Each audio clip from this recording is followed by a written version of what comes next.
You're in for a treat. Tuesdays and Wednesdays and Thursdays. 2 West. 6 to 7:30 p.m. Eastern Time. We got new hours because we're nerdish. And we're in our 20s despite our looks, so we gotta do things in the evening time over the summer. Correct, but not too late because, as Levi said, we're in our mid-20s. Not our early 20s. And not our late 20s, the mid-20s. So, yes, we're the Goldilocks of 20s. That's right, I shouldn't have laughed. I gotta keep it cool, because this is our intro rap, where we keep things cool. We're very cool, so cool we might want a dance break.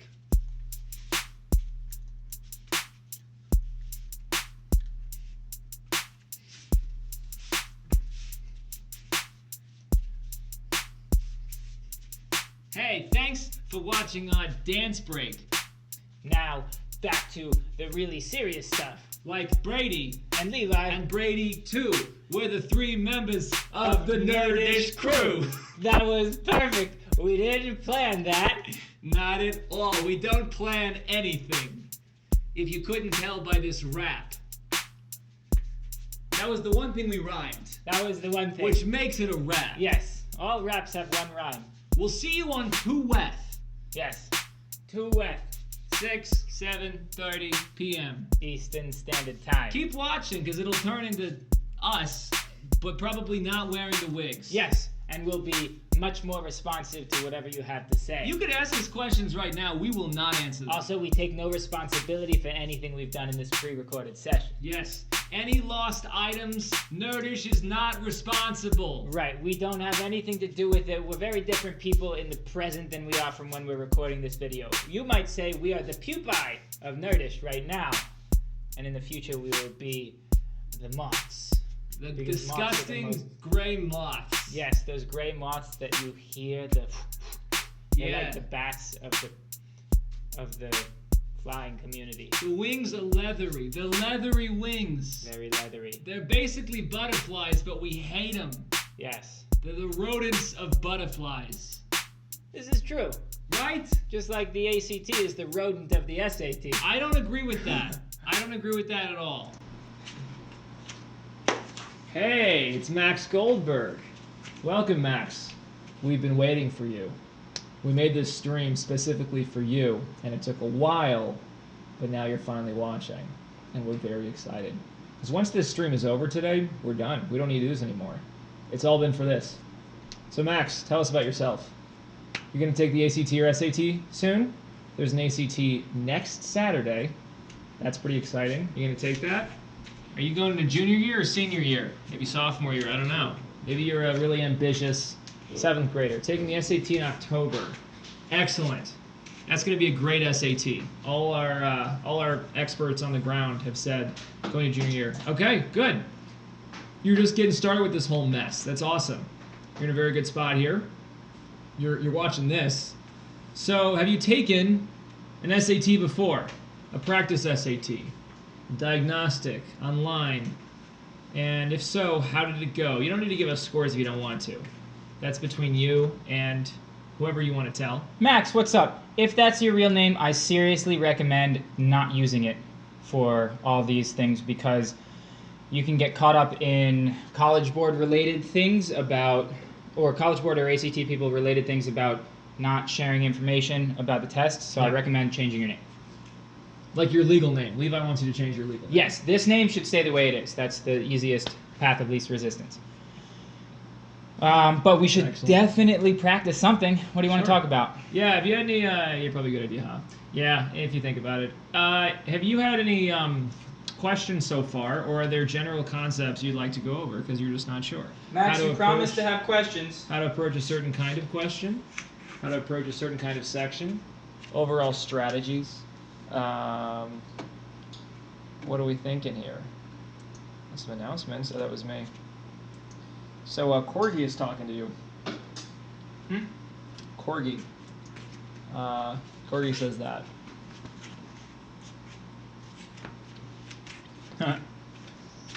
Alright.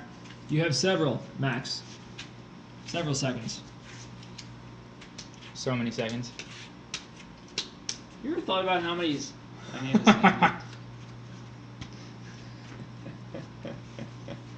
Prod. Thanks, Prod. You doofus. Gosh. Prod is a knucklehead. Yeah. I've said it before off stream, but I'll say it on stream now because I think it's pretty obvious to everyone watching. Prod Vanix is a textbook knucklehead. Yep. You know, if you look up a knucklehead, you'll find textbook written under Prod Vanix. Nothing about that made sense. All right, guys, we need some questions. We need some questions. It's very hot in here, and the only way Brady and I can produce enough sweat to cool down with questions. with the nutrients of the questions. So, on my last PSAT, I got a 670 in math and a 520 in English. I still really struggle with grammar a bunch. Excellent. Lovely. Like comma splices. Do you know what a comma splice is? You just used one, and you used it correctly because it's wrong. He used this comma splice correctly. That's fantastic. we can. Ooh, I need my markers. Good. Questions are going to come. This is great. People are. How are you today? Not koozie. Well. How are you? Well. Also, we're sponsored now by Pesto Pasta. Yes. Which is from Melbourne. So the way that they call it is Pesto Pasta. And so we like to call it what they call it. How's that Pesto Pasta, Levi? That's what they want us to do for our sponsorship. Is I just ask him how it is, and he just kind of shrugs and says it's good. Yep. That's the attitude. Oh, sure, I guess. All right, I bet you do. Yeah, thought comma splices. Huh? All right. So, Max and anybody else, independent clauses. Also, Koozie, you haven't asked any questions, so you're going to have to deal with this We have stuff. a question. What? Let's do this first. Yes. All right, we're going to do you know what an independent clause is, Max? Or not Max? Change your name to not Max. Or change your name to not Koozie. That would actually be much better. No, not Max Goldberg. So they know this couldn't be the guy. This isn't Max Goldberg. It's brilliant if you think about it. Yeah. All right. Brilliant. The average 2-year-old boy, which we just should say Levi, is 36 inches, 3 feet tall, and weighs 30 pounds. Suppose that when he's fully grown, he's 6 feet tall. If the rules of scaling apply, how much will he weigh when he is fully grown? So, scaling something up means ratios and proportions, all right? If you're going to get twice as big, twice as tall, your weight's going to get twice as big, okay? This just screams out to be made into a ratio and into a proportion. So we have one pair of known values, which is 36 inches and 30 pounds. So I'm going to write that in a fraction. 36 inches and 30 pounds. That right there is a ratio.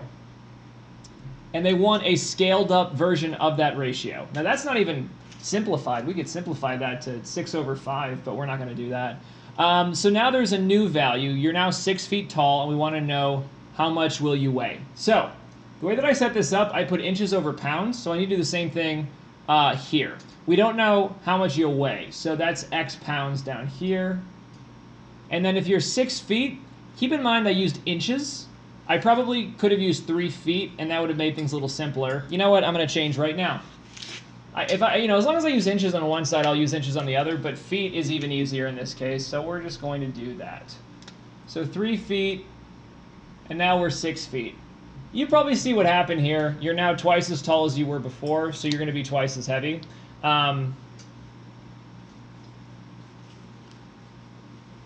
3 feet tall, so twice. So 60 pounds. Wait, what? Why not 3, my lord? Yeah, no, hold on a sec. 36 inches and weighs 30 pounds. So now he's twice as tall. So it'd be 60. Am I missing something?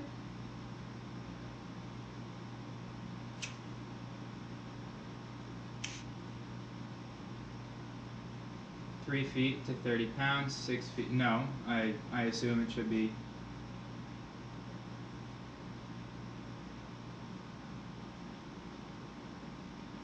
What?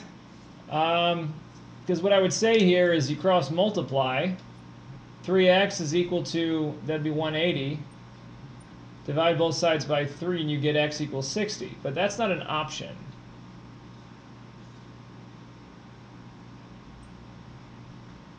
Okay, My teacher said to think of the person as a rectangle and to scale up each dimension of the rectangle, but I'm still confused. Well, if we're talking geometry here, or a rectangular prism. That's stupid. You wouldn't do that in this situation. This is crying out for just a simple proportion. And if a rectangular prism, I mean, what would the dimensions of this thing be? Like 30 and 3. It's for your physics class. I mean, there's a if there's like a squared relationship, I'm gonna guess that that's what's happening here. There's like some kind of a squared relationship, so that because this is double, this is going to be quadruple, which is going to get you 120 pounds, which is an option. But there's context that we don't have from this problem that you'd want us to then have. So like, okay, I think I understand what's going on here. Okay, so if you're, here, this is what you're thinking of. If you're 3 feet by 30 pounds. Levi, it's supposed to be the beginning of the class, so it's a recap. Yeah, this is not usually the context that you use what you're talking about. We'll talk about that in a sec. You're thinking about like squaring and cubing units. If you're 3 feet and 30 pounds, and for whatever reason, what would this area even be? Your foot pounds? I'm not even sure what this area would represent. But then you want to square. You want to. Your area is what matters here. So in this case, your area is 90. I'm not even sure what that would represent. Foot pounds. Great.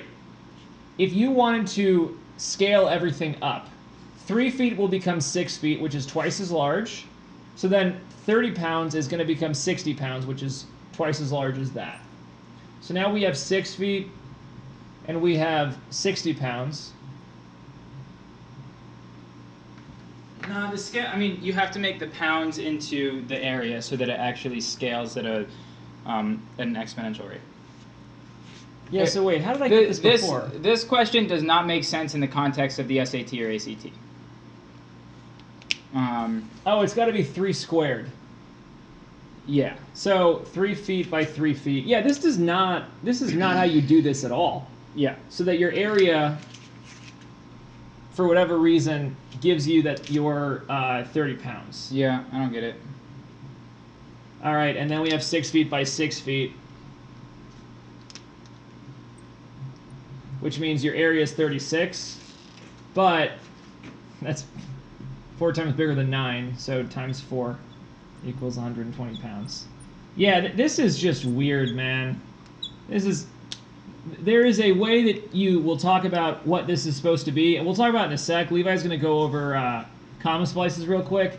You're thinking about like scale factors when you're changing into area and volume. We'll talk about that in a sec.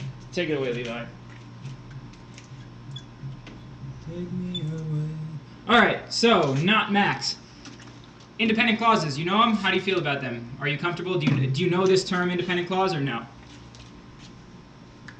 You'll know what it is. It's basically a complete sentence, but are you familiar with this? Not really. Great. Now you are. Okay, questions? Good.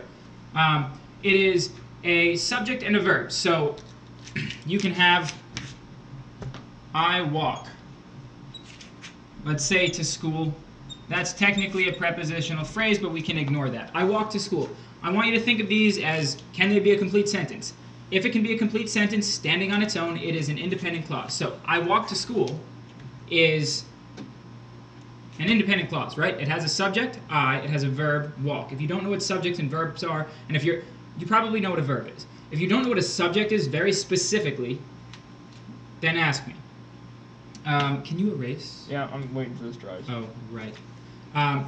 So this is an independent, can you, thank you. Hey.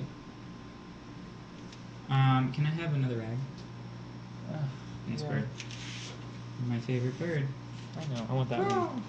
Can I have another one? That's my wet one. Thanks. Thank you. All right, so let's say our sentence is, not Max walks to school. That's an independent clause, right? Subject, yeah, I know what a subject and verb is. Okay, level. Also, if anybody else has questions, please let us know. I understand the height and weight problem now. We'll talk about it in a sec. Keep going. You do? Yeah. Is it down? Kind of. Yeah. So, not Max walks to school. That is an independent clause. Now, if we throw in something like not Max who walks to school, if we throw in the word who, now we no longer have an independent clause. Yes, we have a subject. Yes, we have a verb. But this who makes this verb inactive, right? It's not that you're walking to school right now. It's saying this is a description of you, right? Max, who walks, or not Max, sorry, not Max, who walks to school, picks his nose or something. Yeah, but what are you saying, Prod? What's going on? So that is what an independent clause is. There are 4 ways of separating them, and there is no exception to these 4 ways. If anybody tells you there is, they're wrong. On the tests. In real life, there are some other things you can do. So, the 4 ways of separating. What are the question marks for? Hi, chemist. Hello. Oh, yes, I see. Yes, I feel the same way, chemist. So, the first way is a period, obviously. You have an independent clause, then you have a period, and then you have another independent clause. This is when we have, because, when we're reading stuff or writing stuff, we're going to have sentences. Eventually, there will be ends of sentences. You can just end the independent clause, and that can be the sentence. An independent clause is not necessarily a full sentence. It can be. That's the important part. That's the complete thought. But you can have multiple independent clauses in the same sentence. Not in this case, because those are periods and those end sentences. But period, then you can have a semicolon. That is the only use of semicolons on the test. There is no other way to use a semicolon. So when you see one, you have to check, okay, do I have an independent clause? Yes, I have an independent clause. Yes, the semicolon is acceptable. If you do not have an independent clause on both sides of a semicolon, it's wrong every single time, just like a period. Periods and semicolons are the same thing for the purposes of the SAT and ACT, and PSAT, for that matter, I guess. Third way, colons, independent clause, and then another independent clause separated by a colon. That's also fine. There are other ways of using colons. I'm not going to go over those right now, but this is one of the ways of separating independent clauses. I'll write this. Separating ICs. My teacher said there was a PERT reading next test week. I don't know what that means. I don't know. Yeah, I don't know what that is. Sorry, chemist. Is that like an SAT practice? Perhaps? Bird, what's PERT? There's math. There's a PERT formula. I don't know. There's also a shampoo. It's a shampoo, and it's the ideal gas law, right? No. No? I think of Pivner. No, Oh. PERT is for continuous compounding. Oh. PERT is for continuous compounding and shampoo. Fourth way is comma okay. Independent clause, comma fanboys, and then another independent clause. So, comma fanboys is comma for and or comma or.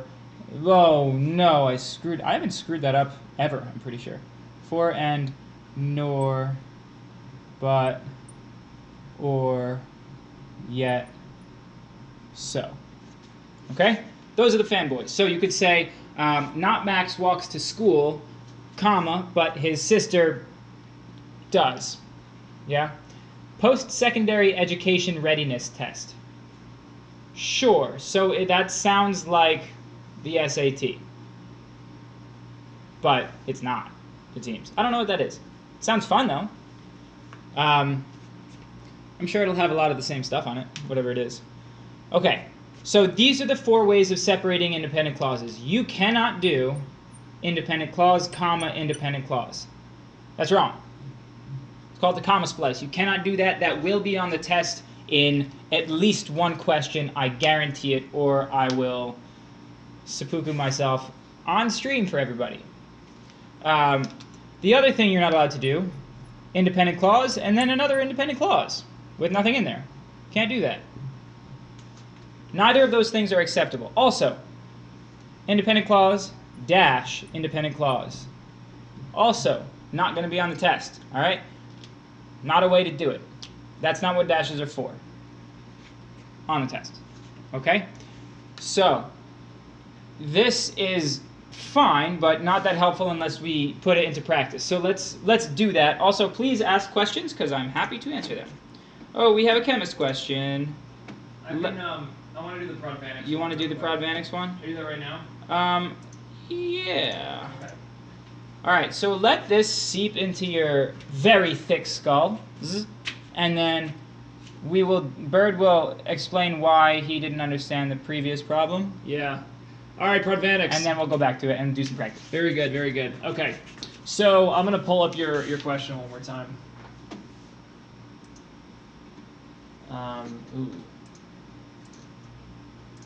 Here we are. Okay, so what gives you weight is not your height, it is your volume. So what they're saying with the rules of scaling are like, if you're going to double your height, then your width is also going to double, and your depth is also going to double. Everything's going to double, not just your height. If it was just your height that doubled, you'd stay really, really thin, you would look terrible, and yes, your weight would double as well. But in this case, when they say the rules of scaling apply, this is a three-dimensional object where every dimension is going to double. So what you have to think about here is how will the volume change? Our volume is going to octuple because of this right here. 2 cubed is equal to 8. If you've got a cube, here we go, let's draw a cube. It's a nice cube. Got a nice cube here.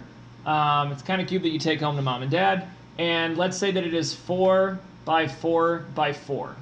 The original volume is going to be 4 cubed, or 4 times 4 times 4, which is 64. That's the original volume. Okay, now if we're going to double all the side lengths, you might say, okay, well that means that the volume's going to double. Because your volume is proportional to your side length cubed. Okay? In fact, it's equal to your side length cubed, so I'm going to just keep it as equal. I don't even need to draw the little proportional thing. Volume is equal to side cubed, so if you're going to find a new volume, and instead of using your original side, you're now going to take double that side, you're going to put 2s in where s used to be, and you're going to cube that. And when you distribute the cube to both of these, you're going to get 8s cubed. It used to be s cubed, now it's 8 times as large. Because this cube here is going to turn into a bigger cube that is, I'm going to draw with different colors, slightly. It's going to be a new cube, whoa, way bigger. And it is 8 by 8 by 8. So all of those doublings combine to make the whole thing 8 times as large. Does that make sense? I failed August SAT, I'm back. Welcome back, Tindo! You failed! Sorry about that. Hopefully this next one will be better. So Prodvanix, if we're doubling this person's height, it makes sense. Nice spelling of sense. If you're going to double this person's height, you're actually going to octuple their weight because their entire volume is going to get 8 times as large. So he's originally 30 pounds. If you octuple that, you're going to get 240 pounds. If you want to think about this in terms of like actual ratios here, okay,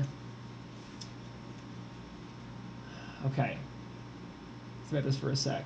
So for every inch, for every foot, we're going to use feet for this.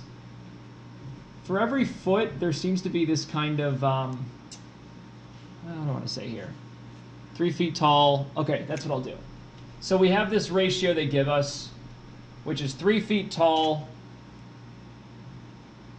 is equivalent to 30 pounds. So if I want to simplify this, that's 1 foot per 10 pounds. 1 foot for 10 pounds. Okay. Now, if I wanted to cube that, is that going to get me anywhere? Oh, jeez. Double that. It's cubed. I don't think I want to go that direction. That doesn't seem to make any sense. Anyway, it makes sense to you now. Great. That's what I like. Yeah, you take your scale factor and you have to cube it in order to get your new one. All right. Levi, is it? It's my turn, my lord. Is it this next question here, chemist? No, my lord.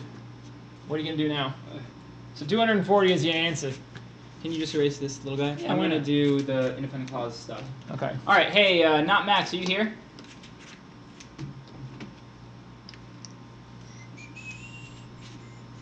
So for advantage, just to leave you with something, this one was about volume. If you're taking the area, you just square stuff.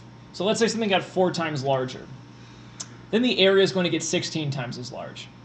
And when I say something got 4 times larger, I mean its length and its width got 4 times larger. So in total, 16 times bigger is the area. Yeah. When it's just a singular dimension, like the length of a string is 4 pounds. Now, the length of a string that's this long is 4 pounds. We double the string length, then you just make it very proportional. You don't need to worry about the squaring and cubing. What are you looking for? Huh? What? What are you looking for? Huh? Oh, nothing. What do you mean nothing? Nothing. Fine. Oh, you got 8 viewers. It's excellent. I don't think so, Barry. Why not? All right, everybody. So, wait, did Max say he's here? Not Max. It seems like you're not here. Hey, not Max, huh? You here? We're going to do a little bit of independent clause stuff. Yep, he's here. A little bit of independent clause stuff in my life. Yeah. A little bit of dependent clause stuff. Yeah, I like that, Brady. By my side. Keep going, Brady. A little bit of commas, what I need. Yeah. What else? A little bit of semicolons, what I see. Yeah. A little bit of Sandra in the sun. It gets inappropriate now. Oh, yes. All right, this stuff got covered, so I'm just going to rewrite it up here. You better be here, Max. I'm going to talk to your parents about it. Stupid. Okay, so I'm just going to rewrite these things. We have independent clause, period, independent clause. We have independent clause, semicolon, independent clause. We have independent clause, colon, independent clause. They're getting bigger. Independent clause, comma, fanboys. Whatever. Independent clause. Yes? Okay, so those are our options.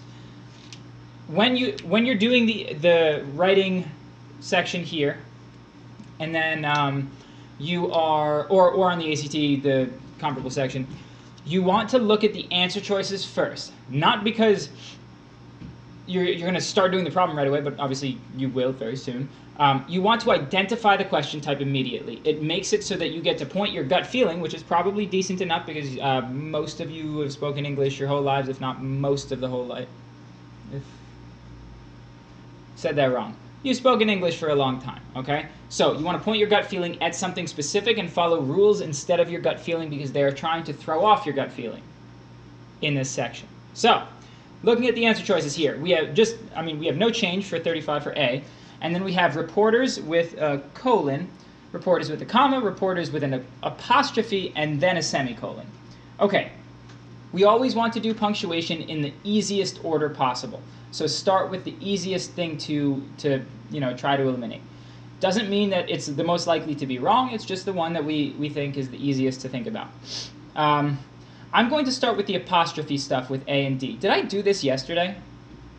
Or did I do this with one of my I don't remember. I genuinely don't remember. Okay. So let's deal with the apostrophes first.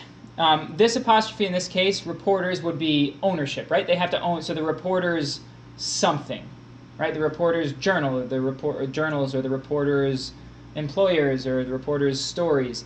That's not what we have here. We have reporters and then their work. So I don't think it should be ownership. I think, yes, Max, you were not here. That's true. Teams of investigative reporters. Okay, I think that should just be reporters plural. I don't think there should be ownership there. It's just multiple reporters. So I think A and D are immediately wrong because the apostrophe is wrong. I think that's the easiest thing to try to eliminate. Now we're left with B and C. B has a colon. Colons are easier than commas. Commas are the hardest punctuation on this test. So let's check out the colon. Just so you know, colons require an independent clause, and then you can do whatever you want here. Yeah? So one of those ways is a way to separate independent clauses because this whatever could be an independent clause. So let's check out if we can use a colon here, which would mean we need an independent clause before. We have It is not difficult to understand why a cash-strapped, understaffed publication might feel pressure to cut teams of investigative reporters. Yeah, that sounds like an independent clause to me. We said it has to have a subject and verb, and it has to be a complete thought. It is not difficult to understand why this happened. That's basically it. The independent clause is actually, it is. That's it. It is not difficult to do this thing. It is not difficult to jump. It is not difficult to understand. It is not difficult to understand why this type of publication might feel pressure to do something. Okay? Notice what I'm doing here is, this sentence is very complicated, so I'm simplifying it. Instead of saying cash-strapped, understaffed, I'm saying this publication, or a publication. Just ignoring those adjectives, because it's just getting in the way of our gut feeling pointed at this stuff. I think we have an independent clause here, so the colon should be okay. Now, we also have a comma, which means the only difference between a colon and a comma in this case, since we have an independent clause beforehand, is what comes after that possible piece of punctuation. We have their work is expensive and expensive. Their work is expensive and time-consuming. That's another independent clause, right? So between a colon and a comma, we have to use a colon because it's allowed to separate two independent clauses. We're not allowed to use a comma because that's a comma splice. That's no good. Does that approach make sense? Or first of all, do the concepts there make sense? Hi, hey Slayer, how are you? I was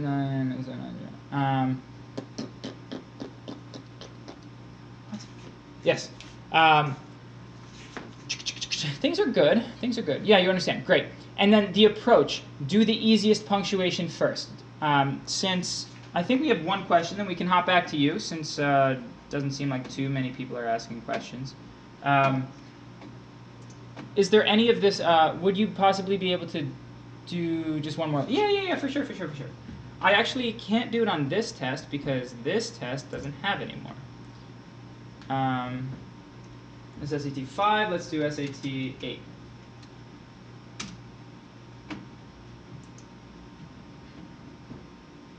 Yay.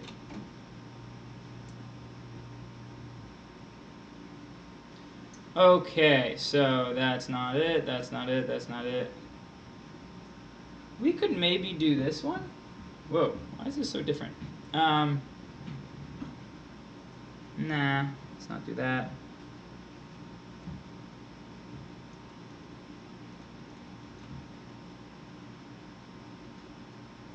Oh, what do we got here? No.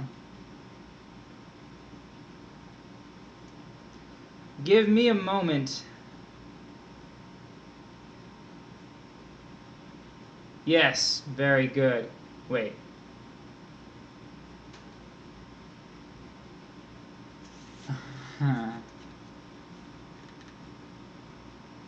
Maybe that could be made as sticky as it seems.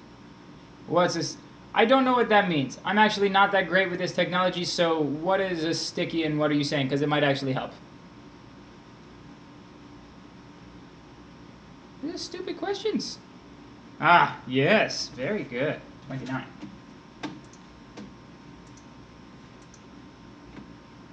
Da-da-da. Da-da-da.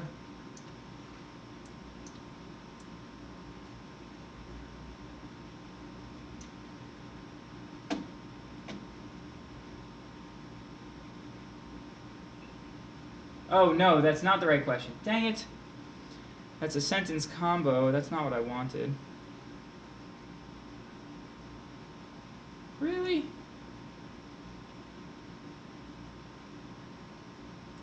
Well, never mind then. We're not doing that question. Or that test. Ooh.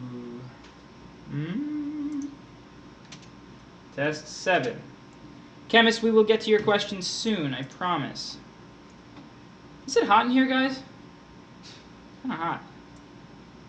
Why not 3, my lord? 3 has nothing to do with what we're talking about, my lord.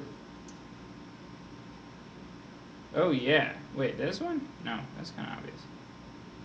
No. No. No. Fields. Yes, very good. Okay.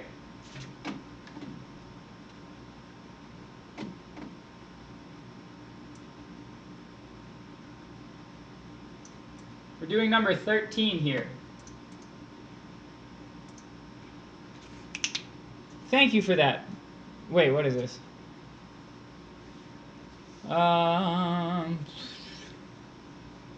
It essentially pins a message on the server channel accessible through the pin icon at the top. Oh, yeah. Oh, for the test itself? Yeah, we could do that. I mean, yeah, we probably should do that.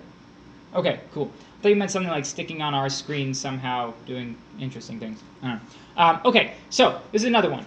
Looking at number 13. The no change has a dash, B has nothing, C has a comma, D has a semicolon. So it definitely helps to know some things here. I'm going to start erasing this stuff because it's not helpful anymore. I'm going to leave that. Hey, Brady. Yes. Could you help me erase stuff? Yes. All right. So we have this sentence. We want to start with the semicolon because that's the easiest punctuation. Semicolon is the easiest. Start with semicolons, commas. Sorry, what am I saying? Semicolons, periods, then go to colons. Apostrophes, depending on how you feel about apostrophes, they can be the easiest or they could be really hard. I don't know. Whatever you're I love not apostrophes. Into. You do? I had an apostrophe for breakfast. Yeah? Yep. We're sponsored by breakfast, actually. They can't see me, can they? No.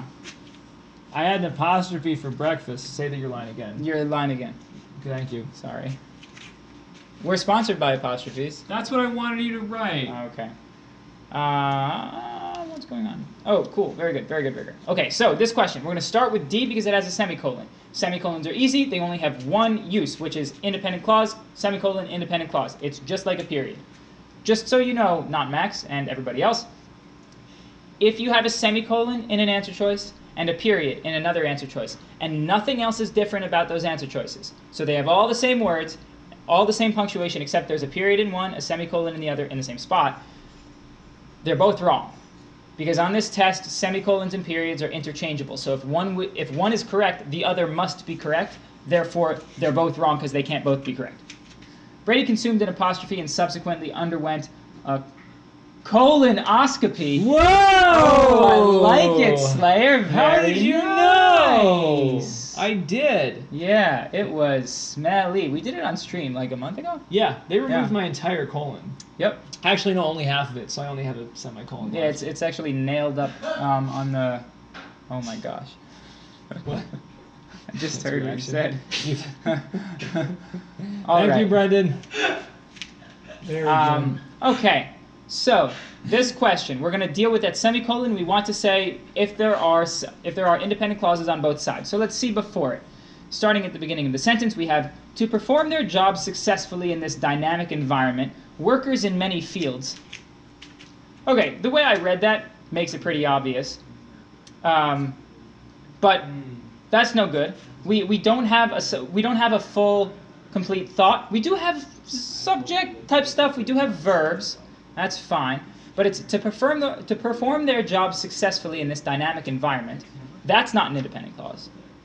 To do this thing, workers in many fields. Okay, we kind of need to keep going. So, Like soybean fields. just like soybean fields, my lord. Thank you, my lord. So, I would say the semicolon is wrong. We know that we do not have an independent clause before that semicolon. It's out. Let's go to the next easiest punctuation. That's a dash. Not Max or anybody else. How do you feel about dashes? Feel good about dashes, not so good about dashes. What are your thoughts?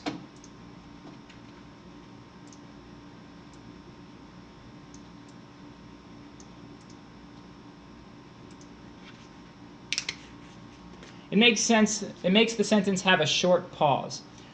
Yeah, that is true.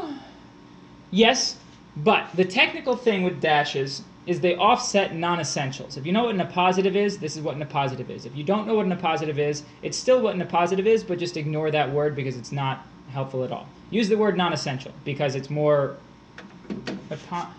eponymous? What is Eponymous. the word? Eponymous? Yeah, here's the thing though. I don't use the word non-essential because I just use the word Levi. You're just going off screen, writing jokes at my expense, and then coming back on. Maybe. Wake me me up up when September ends. Okay, Brady. I'll do that. All right. Dashes. The only use of dashes is for non-essentials. Okay? A non-essential is like Sally, my sister, walks to school.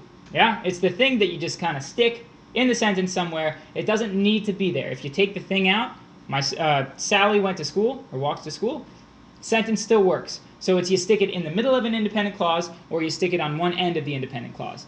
That's how, and then dashes or commas are used to offset those non-essential elements. Please let me know if that doesn't make sense. I'm going to give you some examples. So I'm going to show you what it will look like theoretically. It will be independent clause, dash, non-essential, dash, independent clause, continued. So right in the middle of your independent clause. An example of this is, well, I gave you one. So Brady, a bozo. Nice. Yeah. Giggles. Yeah? Brady giggles. That's our independent clause. We have a subject, we have a verb. Brady giggles can be a thought that is complete on its own. We can put in bozo, we probably should, but it doesn't absolutely need to be there. It's a non-essential element. That's what dashes are for. Now, that's when you have two dashes. If you have two dashes, the non-essential's right in the middle every single time. Or you have a single dash, and then it offsets the non-essential on one side of it. Because, you know, if the sentence ends, then you don't need it. So if we say, so I'll show you what I mean. If we say, what have we got? We got a question here. Couldn't you use a comma there, though? Yes, you could. Yes. Commas and dashes for non-essentials are interchangeable. Now, of course, you can't use a comma and a dash to offset that non-essential. You have to use two dashes or two commas. They will not make you choose between them. If they do, choose the commas. Commas are easier. They probably won't, because I've never seen it. There's probably something else wrong. So like if earlier in the sentence you start offsetting that non-essential with a comma, then you can't choose the dash just because you feel like it. You have to complete their non-essential offsettingness with another comma. Same goes for dashes. So you can have an independent clause and then your non-essential at the end. So we can say Sally goes to school let's just pick a random school. Let's call it BFHS dash a high school. All right, so Sally goes to BFHS. BF standing for, Brady, what does BF stand for? Boyfriend.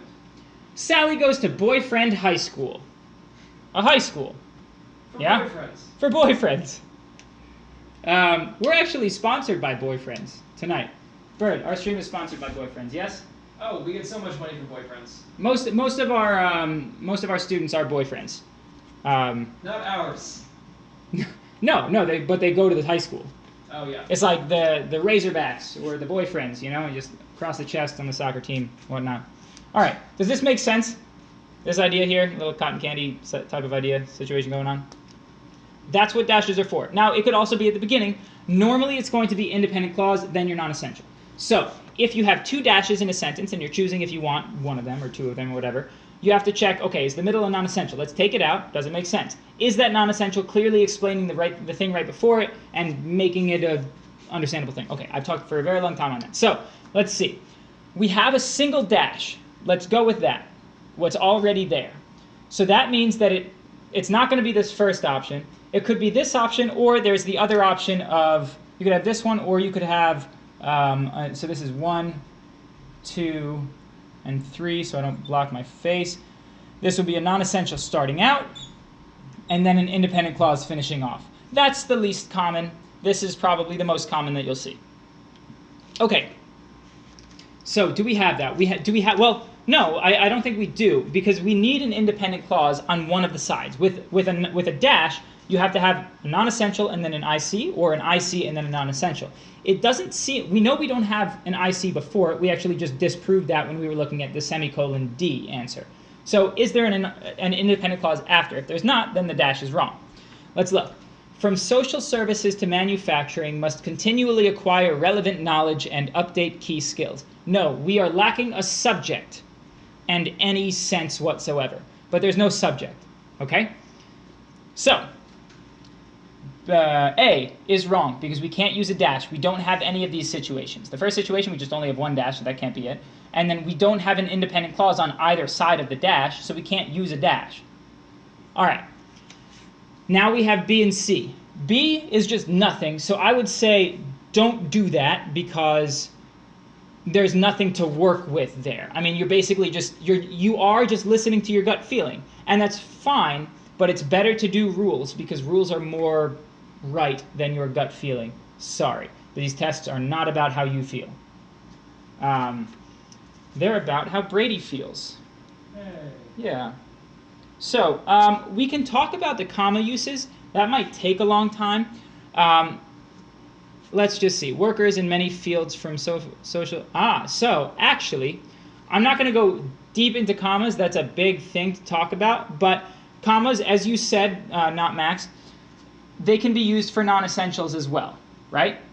So could we use a comma here, and would it be offsetting a non-essential? If so, what would that non-essential be? Please answer that question. I'm going to... We have a Discord question, right? Is there anything else aside from chemist's question? I don't know. Is there? Why don't you look, Bird? Well, you've got the computer right there. No, because I have the overlay up. Oh. Let's not fight in front of the kids, okay? Fine, let's fight behind the kids. Yeah, we're gonna fight behind you guys. Alright, I'll open up Discord and see. Not Max, what would be that non-essential there? You have like 5 seconds. I know there's a delay, and I know you might not be paying attention right now. There we go. The from social services to manufacturing. Beautiful. And it has a comma at the end of it, right? So you're looking at your comma, and you offset that non-essential. If you take that out, does it make sense? We have to perform their jobs successfully in this dynamic environment. Workers in many fields must continually acquire relevant knowledge and update key skills. Yes, that is a non-essential. You want that comma there, so your answer is C. Also, just so you know, that comma after the word environment earlier in the sentence is also offsetting a non-essential. It's everything before it. So our subject, our independent clause is workers in many fields must continually acquire relevant knowledge and other stuff. Yeah, that's the independent clause. We have a non-essential. Basically, this sentence that we have here is starting off with a non-essential, then we have a comma, then we have an independent clause, then we have a comma, then we have a non-essential, then we have a comma, then we have the rest of that same independent clause. That is what's going on in this sentence. I'm ready for chemist. There's no other questions right now. Okay. Do you have questions about this, not Max, or not anybody else? Chemist is actually an English question. Ooh, are you going to do it? Oh, yeah. Yeah, you are. Great. Do you want to talk about commas next? If so, just say it, and then I'll put it in the queue. But right now, I'm going to erase everything. Very good. Commas are the hardest punctuation on the test, and because you think you're good. Okay, cool. That's fine. Any other types of questions? It doesn't have to be English. It can be anything. If you send us a question that you've been practicing on and you can't figure it out, you can just send that to us, just like Bird's pulling up here. Do you know our Discord? Do you use Discord? Where you, Max? Did you come from Reddit, or I forget. I think it was Discord, right? Okay, so you know what Discord is. Chemist, you still around? Yes, you do. I'm being stupid. Stop. What are you doing? Violence. Very good. All right. You gonna erase or what? Yes, I will. Okay, So, not Max. Just ask us as many questions as you can or want. Texas Tech says that cooperative gameplay, a video game feature that allows players to work together as a team, leads to increased empathy in the real world. You have to go to hockey practice. I'll post the Discord for tomorrow, though. Have fun at hockey practice. Go give those other hockey players the business. All right, so some things to think about here. D, we have a parenthesis. C, we have nothing. B, Oh, we have a nice. comma, and A, no change, we have a dash. So very interesting here. Well, I'll tell you one thing. Parenthesis, you got to have a starting parenthesis if you're going to have an ending parenthesis. So D, out of there. Okay?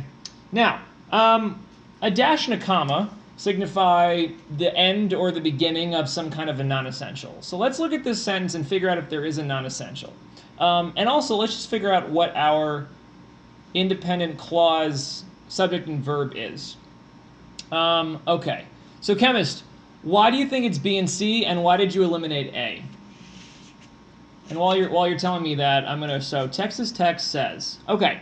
So actually, right there in those first three words, we've got the subject and the verb, which is Texas Tech is the subject, and what they're doing is they're saying, they're saysing. And then we've got this relative clause in the middle. Now, I will tell you, chemist, we have a dash after gameplay. I don't know when we were supposed to use that. That is the problem, is you don't know we're supposed to use that. Okay. There is a dash after gameplay. As a matter of fact, dashes and commas can be used to separate independent clauses from non-essential elements. Sorry, I said that weird. Commas box in interrupting elements. Dashes can do the same thing. That's what's happening here. We have a non-essential interrupting element that starts with a video game and ends with a team. And to prove that, I'm going to remove that, and you'll hear how the sentence is supposed to sound. Texas Tech says that cooperative gameplay leads to increased empathy in the real world. That is the original sentence. They throw in this big definition of cooperative gameplay, but it's an interrupter. And we know that because it's got a dash to start it. So in order to continue the pattern, we need a dash to end it as well. So a comma would work if and only if, no, because they work in pairs, chemist. If you're going to use dashes, dash, dash. If you're going to use commas, comma, comma. You cannot have them mixed if you're trying to set off an interrupting element. If you start with a dash, you got to end with a dash. Start with a comma, you got to end with a comma. So they already started it for us. We just have to finish the pattern. They alley-ooped us. We just have to jump, grab the ball, and alley-oop it. Sorry, they already alley-ooped us.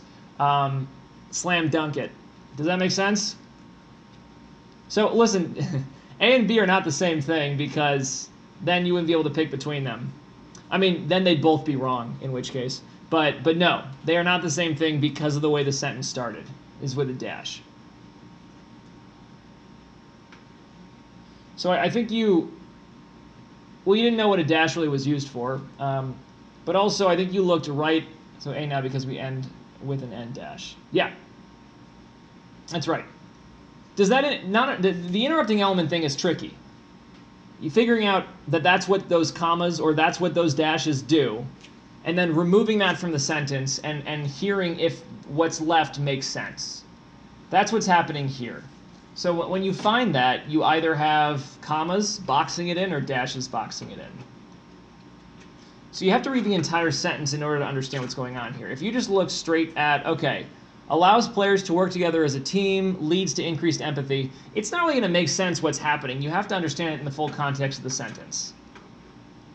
Okay, thanks. Very good. Very good. Let's see what we have. It looks like there are no other questions. Well, those were old. Sorry, chemist. Don't mean to put you on the spot there. It's so hot. Oh my gosh. We could pull up an SAT something?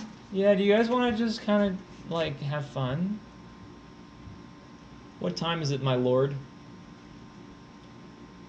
Good swig, my lord. Very good. Let's see what we got here. Maybe throw a little ACT on. Oh, that'd be kind of fun. Oh, 43 and 44. Hey, Bird, there's some math up in here. Great, great. That's super productive. Awesome. Awesome. Yeah, let's do it. All right, let's just do one at a time. Show me your worst. Oh, this is a fun one. May I do it, my lord? Yes. Very good. A bin contains 100 style A notebooks, 100 style B notebooks, and 100 style C notebooks. Antoine will select 3 notebooks from the bin. How many different selections of 3 notebook styles are possible? Note, the order in which the notebooks are selected does not matter. Very interesting. You like his shirt, not my shirt? We got the same shirt. Not Kuzi. I think you're just trying to stir up trouble. That's what I think. Trying to pit me against Levi. Anyway, this is one bin. And there's plenty of all of these different notebooks. So you could pull out any different type on every poll that you take here. Okay? 3 different notebooks from the bin. All right, so let's think about this for a sec. Levi, Levis. What? Levis is better. I don't know who Levis is, Nakuzi, so I can't really speak to that. Sorry. So, okay. Let's start thinking about the different styles we can pick out. And what they're saying is the order in which the notebooks are selected does not matter. So, for instance, A, B, C, that's one ordering. The order doesn't matter, so like saying, oh, B, C, and A, we don't want to count that as well. That's the same group of 3 books. They say the order does not matter, so that means that order does not create new possibilities. So A, B, C is one of them. We can get all 3 of them, all right? What else do we have? We also have, if you can get all A's, because we have enough to just pick out A's. You can get all B's, and you can get all C's. So far we have 4 of them. And then there are all of the mixes. All right? I don't want to keep the comments, I want to take them out. To me, it makes sense without one. We start with the comments. Chemist only in interrupting element cases, but we'll check that in a sec. Okay, so then there are the situations where you have 2 of one specific style of notebook and then 1 of the other. So we also have, here we go, different color. We have A, B. So you get 2 style A's. You can also get 2 style A's but get a C. And if you get 3 style A's, we've already counted that. So then we have the B's. B, B, A. B, B, C. British Broadcasting Corporation. And then you have the 2 C's. C, C, A, C, C, B. There are no other ways that you can order these. All right? Order was not the right word. Group them. Because again, you could change the order. You can make this, you know, CBC. That's not going to give us anything new. Oh, crap. So there is a table. Do you need the table? not for this one. Okay. Not for this one. Yeah. So we have 1, 2, 3, 4, 5, 6, 7, 8, 9, 10 different selections are possible for Antoine. I'm rooting for Antoine. He needs some notebooks. Very good. All right, let's look at chemists. There's a number 44. There's a number 44. Did somebody ask for these? Yeah. Did they? Yeah. Okay. All right, we're gonna need to. There's a lot of information here. Oh no, I'll make this smaller. Okay. Very good. Okay. So then we have number 44. Last week, customers bought 5 times as many Style A notebooks as Style C notebooks, and customers bought 2 times as many Style B notebooks as Style C notebooks. Last week, customers bought 392 notebooks. What total amount did customers pay for the 392 notebooks? All right. So the reason why I made this screen as large as I did is because we need to know the prices that each of these notebooks cost, which is up on this chart. So let's see. All of these sentences here, they got 5 times as many of this than that, just screams at you, system of equations. Make some variables, relate them to each other the way that these sentences say. So we have A, B, and C. So we're going to use A, B, and C to represent the number of A notebooks, the number of B notebooks, the number of C notebooks. Let's go through this. First sentence, 5 times as many Style A notebooks as Style C notebooks. This might be a little counterintuitive, but what that would mean is this. A is equal to 5C, okay? There are more A notebooks. You want to find the number of A notebooks, you take C and multiply by 5. So now there are 5 times as many A notebooks as there were C notebooks. That's what that turns into. We have customers bought 2 times as many bottles. Okay, we got B is equal to 2C. And then they bought 392 notebooks. So what that means is if you add up all the different types of notebooks, in total there should be 392 of them. What total amount did they pay? So, system of equations. We need to solve this. We have enough equations, enough variables to solve it. We just need to do some substitutions. For A, I'm going to put in 5C. For B, I'm going to put in 2C. And then C is just going to remain C. 392, 5, 6, 7, 8C is equal to 392. Let me think about this. 8, so that's 50.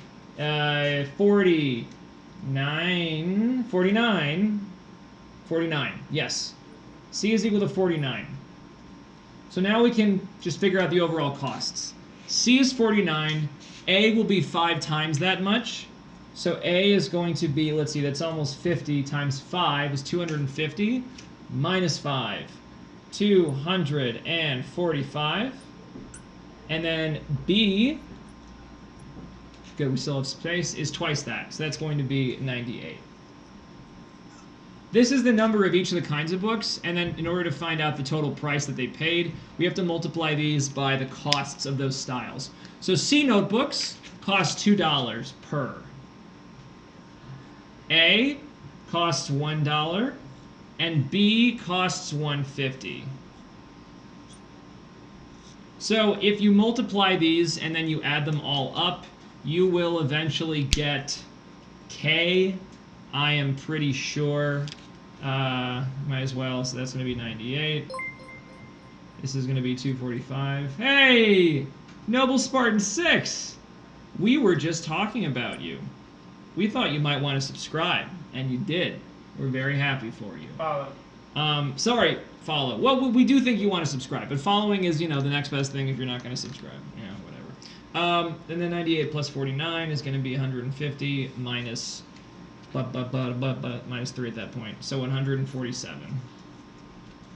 And if you add those up, you should get something fun and funky and flirty. I'm just going to do some ballparking here. This is around 100. This is around 250. This is around 150. 150, so we got 400 plus 5. Oh, okay, so it's not going to be what they originally put. That's right, because what they put in blue is wrong. So it's not going to be that. Sorry about that. I don't have a calculator on me, but this will give you around 500. So I'm going to guess it's around 490, because each of these is a little bit less than the things that I estimated them to be. So a little bit less than 500 is going to be 490. You can always use your calculator. All right. Chemist question? Yeah, baby. Okay. You did both of those? Yeah.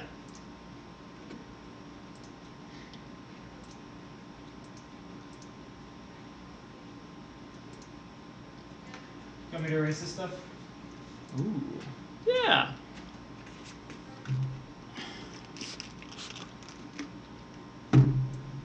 That'd be swell. Hey, Noble Spartan, do you have any questions for us? We got some questions for you, Yeah. such as, do you have any questions for us? Yeah. Where are you? We don't need to know where you are. No. The leaf insect, easily mistaken for a real leaf, maintains a constant wobble as part of its illusion. Wait, I want to do it. Fine. Okay. All right, so first, you look at the answer choices. Okay? The answer choices are no punctuation, or a dash, or a semicolon, or in the given you have just a comma. So we're going to start with the easiest one first, which is the semicolon. Do we have 2 independent clauses? If you're asking me, I am here. We were not. We were asking Noble Spartan, who seems to not be here or doesn't want to comment in the chat, which is fine, but we just saw your name because you followed us. A or B? Yeah, okay, so let's get rid of D first, because I like just going through these the same way every single time. I promise you it's better that way. So the semicolon, does it work? Do we have independent clause before? The leaf insect, easily mistaken for a real leaf. No, there's no verb. There is no verb there. So we get rid of D, and then let's do the dash, because dashes are easy, then commas. A single dash means that the non-essential is on one side, the independent clause is on the other. We just found out that the independent clause is not before because we were checking the semicolon. So is it after? Maintains a constant wobble as part of its illusion. No, that's wrong. So you're right, chemist. A and B are what's left over. So that's kind of right in between them. That's very confusing. All right, so C and D are no good. Then we have nothing or we have a comma. It's hard to disprove nothing because there's no rules about not having nothing. So let's look at what's there. We have a comma. Let's go through the 4 comma rules. Is it a listing comma? No, we're not listing stuff here. Is it comma fanboys? No, there's no fanboys after it. Is it DC, comma IC? No, we know that from C and D we don't have an independent clause entirely on either side, so DC, comma IC wouldn't work. Then is it a non-essentials comma? Okay, well, what would the non-essential be? We do have another comma earlier in the sentence, so that could make easily mistaken for a real leaf our non-essential. Let's try that. The leaf insect maintains a constant wobble as part of its illusion. That seems pretty good. The leaf insect maintains a constant wobble. Cool. I like that one. I wouldn't put, and now we know, looking at B, that it's not very good. We think that should be a non-essential, easily mistaken for a real leaf, because we have our subject, leaf insect, and we have our verb, maintains. On either side of a single comma, you don't want a single comma there, you need 2 to offset that non-essential, you take it out. Does that approach make sense? You want to do that approach every single time, I promise you it makes things clearer.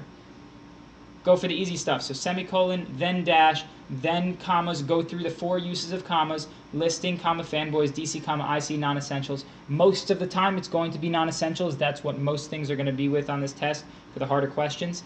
So this one ends up being a non-essential. Chemist, thoughts, concerns, questions, dreams, ideas, comments, words, questions, maybe you said that.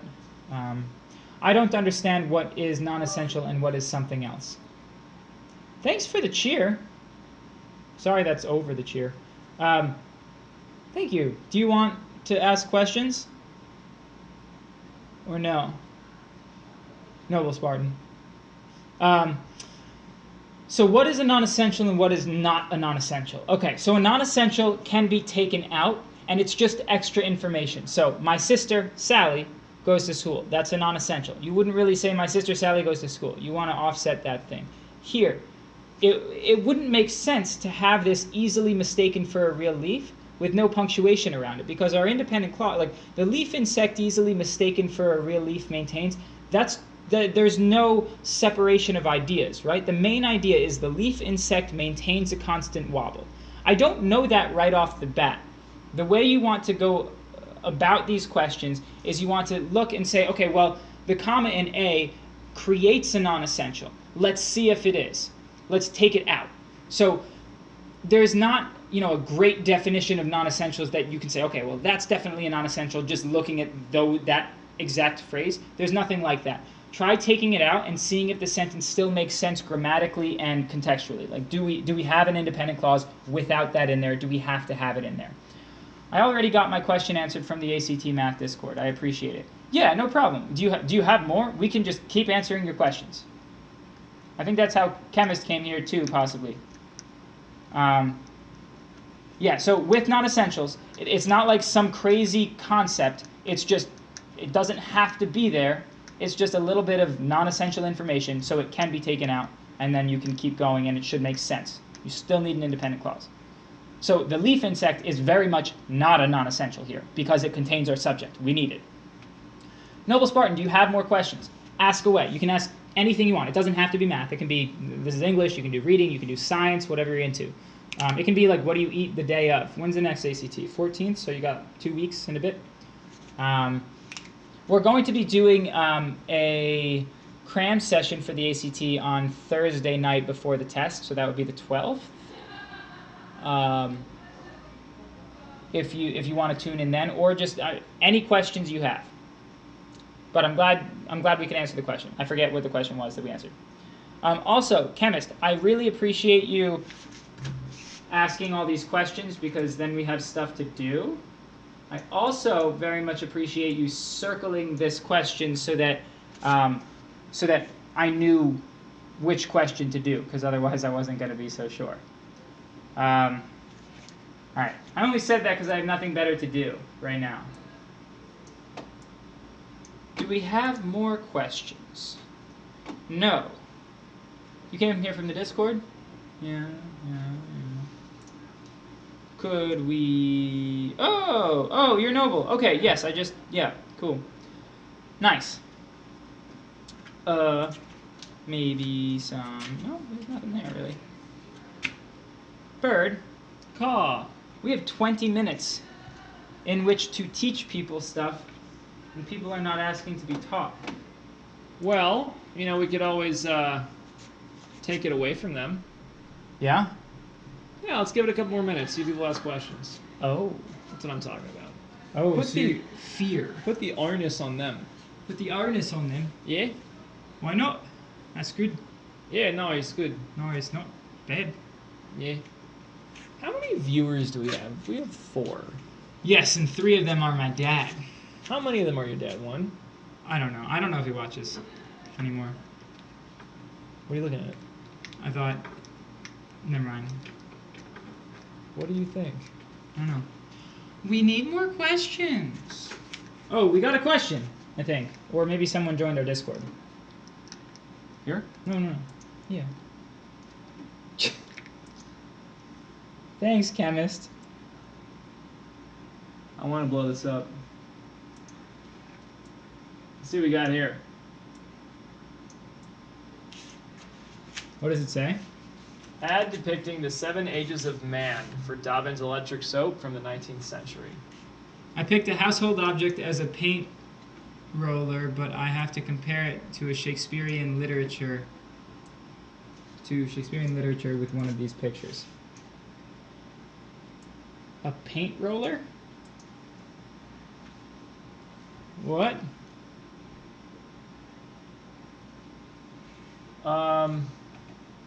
Interesting. I feel like there are captions, but they're too small to read. This guy's shaving. He's walking along. He's got a baby.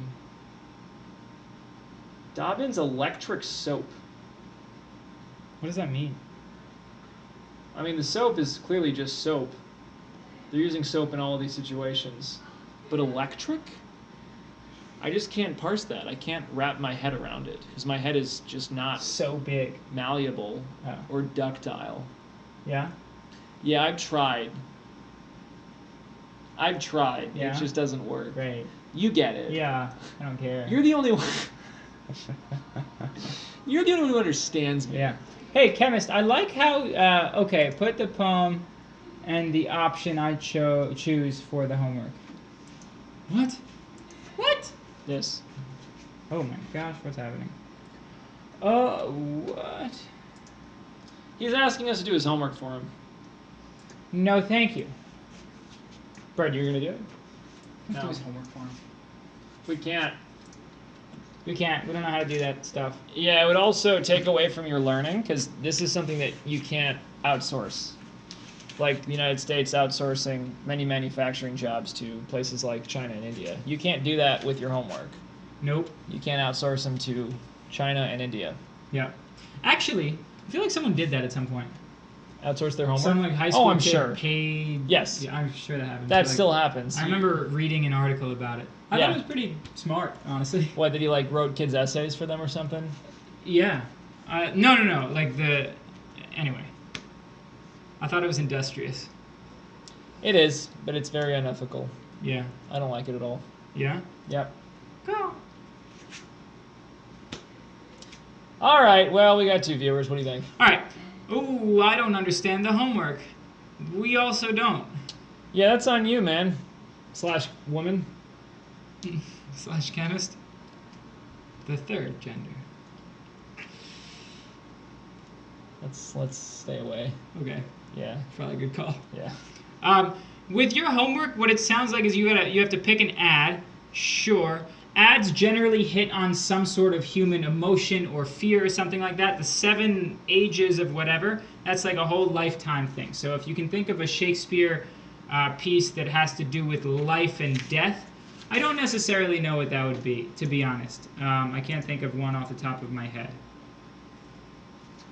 Are you saying you have to pick one of these images of the 7? Speaking of the 7, have you seen that new Amazon show, The Boys? It's really good. Is he reading the will? What happened here? He is dead. Oh, how do you zoom in? No, Like that is not it. I was waiting. That one on Discord and another one. Yeah, I mean, try to find something that deals with death, I would say. Oh, here's the actual question.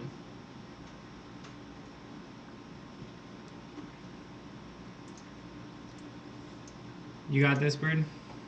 No, I mean, this is his homework question. No, I know.